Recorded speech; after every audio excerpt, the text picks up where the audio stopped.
Ever wonder how some people just seem to nail communication at work? Effective workplace communication is the backbone of any successful team. Without it, you're left with a bunch of individuals working in isolation, which can lead to confusion, misunderstandings, and a whole lot of wasted time.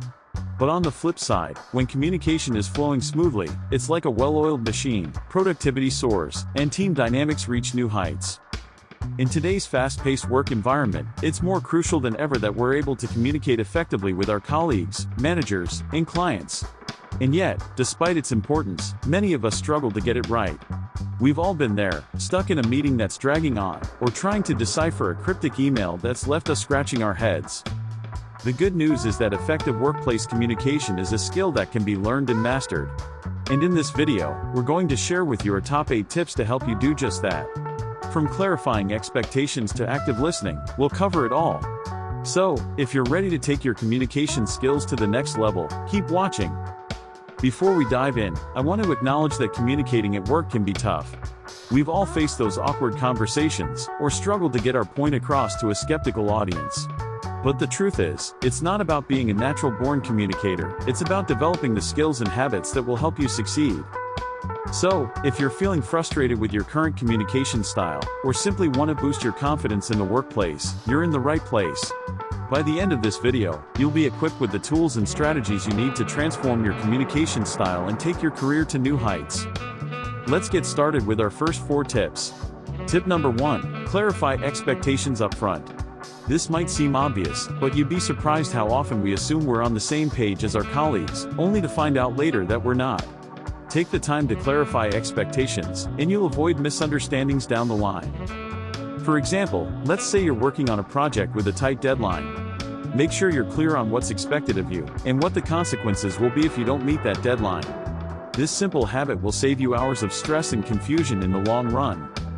Tip number 2, use the sandwich method when giving feedback. We've all had to give feedback to a colleague or team member at some point, and it can be a daunting task. But by using the sandwich method, you can deliver your feedback in a way that's constructive and respectful. Here's how it works. Start with a positive statement, followed by your area of concern, and then finish with another positive statement. This will help your team member feel more receptive to your feedback, and more likely to take action. Tip number 3, practice active listening.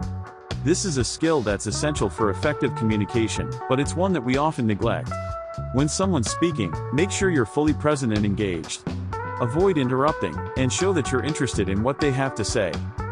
For example, if a colleague is explaining a new project to you, maintain eye contact, and ask open-ended questions to encourage them to share more information. This simple habit will help you build stronger relationships with your colleagues, and avoid misunderstandings. Tip number 4, use technology wisely. Technology has revolutionized the way we communicate at work, but it can also be a hindrance if not used correctly. Make sure you're using the right tools for the job, and avoid over-relying on email or messaging apps. For instance, if you need to have a sensitive conversation with a colleague, don't do it over email, pick up the phone or schedule a meeting instead. And when it comes to virtual meetings, make sure you're fully present and engaged, just as you would be in a face-to-face meeting. As we can see, these first 4 tips are all about setting yourself up for success in the workplace. By clarifying expectations, using the sandwich method, practicing active listening, and using technology wisely, you'll be well on your way to becoming a master communicator. But despite our best efforts, we all make mistakes when it comes to communication.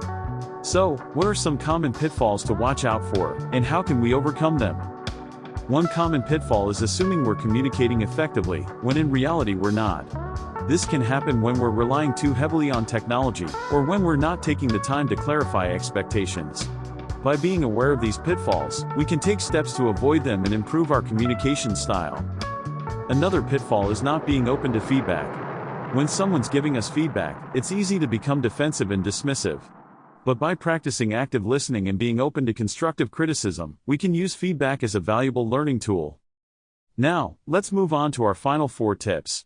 Tip number 5, use storytelling to make your message more relatable. Storytelling is a powerful tool that can help you communicate complex information in a way that's easy to understand.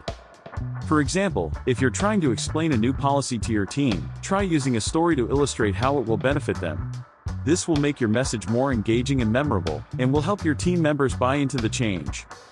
Tip number 6, avoid jargon and technical terms.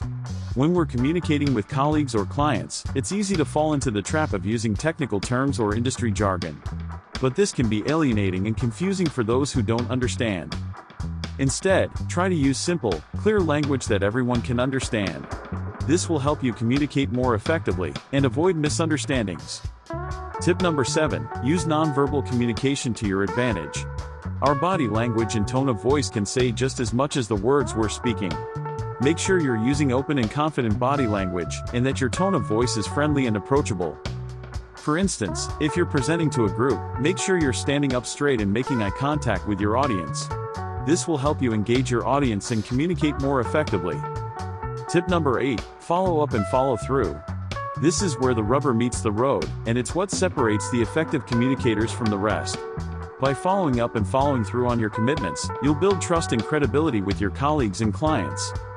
For example, if you've promised to deliver a project by a certain deadline, make sure you're following up with regular updates and progress reports. This will help you build trust with your client and ensure that you're delivering high-quality work.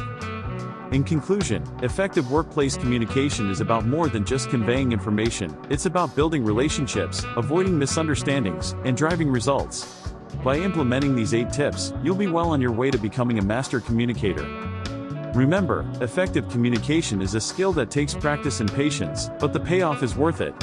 By adopting these habits, you'll be able to work more efficiently, build stronger relationships, and drive real results in the workplace. Thanks for watching, and we'd love to hear from you in the comments. What are some of your biggest communication challenges, and how have you overcome them? Let us know in the comments below. If you like this video, be sure to subscribe for more insightful content on workplace skills and productivity.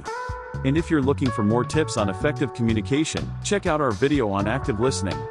Thanks again for watching, and we'll see you in the next video.